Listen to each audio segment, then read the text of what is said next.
अंजुमन साहिब जमान के बैनर तले अरबाइन प्रोसेशन पुरतेगची पहुंचा। इस मौके पर सुरवैली के मुख्तलिफ गांव से भी मुहर्रम के छोटे छोटे जुलूस बरामद हुए।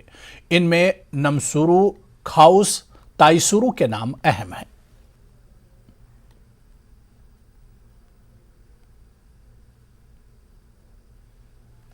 दुनिया भर के साथ साथ लद्दाख में भी यौम अरबाइन के सिलसिले में मजालिस और जुलूस से अज़ा बरामद हो रहे हैं। आज भी मुख्तलिफ मकामात पर मजालिस और जुलूस बरामद हो रहे हैं। हज़ारों की तादाद में अज़ादार शिरकत करके शोहदाए करबला और असीरान करबला को खिराज अक़ीदत पेश कर रहे हैं।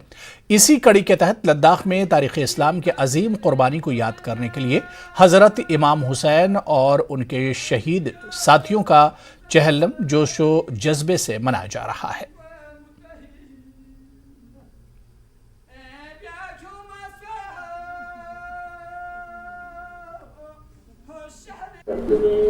हज़रत इमाम अलैहिस्सलाम की कुर्बानियों को हर साल उनके चाहने वाले याद करते हैं। आशूरा के 40 दिन बाद आखिरी मुहर्रम चहलिम के नाम से ये शौक मनाया जाता है। सलाम जिले नमस्कार, आपको स्वागत है न्यूज़ 18 लद्दाख में। मेरा नाम है हसीना बानो। आज मैं मौजूद हूँ बोगदंग के जामा मस्जिद में, जहाँ पे हज़रत इमाम अलैहिस्सलाम के कुर्बानियों को याद करके शौक मनाया जा रहा है। आइए इसके बारे में और जानकारी के लिए इनके मौलवी से बात करते हैं और जानते हैं कि ये दिन आखिर क्यों मनाया जाता है। तो आपका नाम? मेरा नाम अखुन हुसैन है।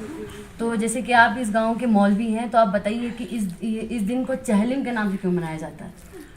चहलिम इसलिए मनाया जाता है, ये जो 40 दिन का जो अय्याम इस्लाम के आईने में ये सदियों से, यानी जब से हज़रत आदम खल्क़ हुए हैं तब से लेकर आज तक इस 40 दिन के अय्याम में हमारे पैगंबरों के साथ बहुत बड़े बड़े हादसात हुए, यानी और बहुत अच्छे अच्छे काम हुए।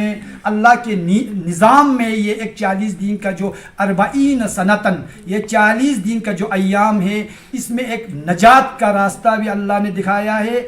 और ये ज़मीन और आसमान जब से बना है, ये 40 दिन हमारे लिए इस्लाम के आईने में एक बहुत बड़ा फ़लसफ़ा रखता है, मुकाम रखता है। इमाम हुसैन का जो सफ़र था ये 8 महीने का सफ़र था, लेकिन हज़रत हमारे मोहम्मद मुस्तफ़ा सल्लल्लाहु अलैहि वसल्लम ने फरमाया है कि दरिया कोज़ा यानी समंदर को एक प्याले में बंद कर दिया जाए, यानी बहुत सारे उसको मतलब वजूहात होते हैं, उसको एक मतलब कम लफ्ज़ों में बयान किया जाता है, उसको कहा जाता है कि दरिया कोज़ा।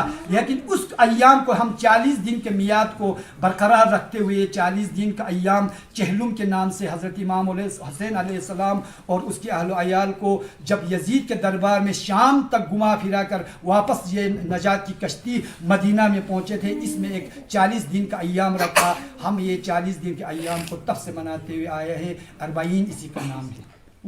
देखिए, इस दिन का अहमियत और मकसद ये है कि हम 40वां इसलिए मनाते हैं, अरबाइन कहते हैं इस दिन के, ख़ासकर इस दिन को कि इमाम हुसैन अलैहिस्सलाम की याद में हम एक मुहर्रम से 40वां दिन मनाते हैं।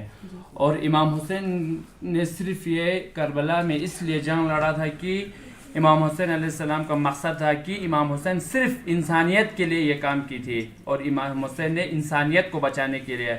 और जो यजीद थे उनका मकसद था कि ये इंसानियत मिट जाए, ये हक और मिट जाए और सिर्फ नाहक रह जाए। लेकिन इमाम हुसैन ने ये सब इक़दाम उठाने के लिए अपने कदम को आगे बढ़ाया, और इमाम हुसैन ने इंसानियत के लिए ये काम करके करके इमाम हुसैन अलैहिस्सलाम को अपने दरबार, अपने यानी अहल अयाल को खोना पड़ा इस मुहर्रम में। और इस मुहर्रम को इसलिए हम 40वां मनाते हैं कि इमाम हुसैन अलैहिस्सलाम 10 मुहर्रम को शहीद हुए, और उसके बाद जो इमाम हुसैन के घर वाले थे, इमाम हुसैन की जो बहन थी ज़ैनब सलाम अलैहा ने 10 मुहर्रम के बाद अपने तमाम अहल अयाल को लेकर मदीने से निकल गए शाम की तरफ, और शाम से कोफा। इसी तरह इमाम ज़ैनब को इतनी अजियत पहुंची हुसैन की बात की ज़ैनब सलामुल्लाह अलैहा तन्हा रह गई। और इमाम हुसैन का सारा मकसद यही था कि इस मुहर्रम اس انسانیت کو بچانے کے لیے یہ سب اقدام اٹھائے، قدم اٹھائے، اور ہم امام حسین علیہ السلام کے ہم یعنی نور بخشیہ کہتے ہیں ہمارے اس مذہب کو، اور شیعہ اور نور بخشیہ دونوں محرم کو مناتے ہیں. اسی لیے ہم امام حسین علیہ السلام کی یعنی کہ فرمایا کہ کل یوم عاشورہ کل یوم کربلا، ہم ہر روز عاشورہ کرتے اور ہر روز محرم کرتے ہیں. اسی لیے امام حسین کی جو یاد کرتے ہم ایک محرم سے 40واں تک، اسی لیے اس کو ہم یاد کرتے کرتے یعنی اسی کو ہم 40 کہتے ہیں امام حسین.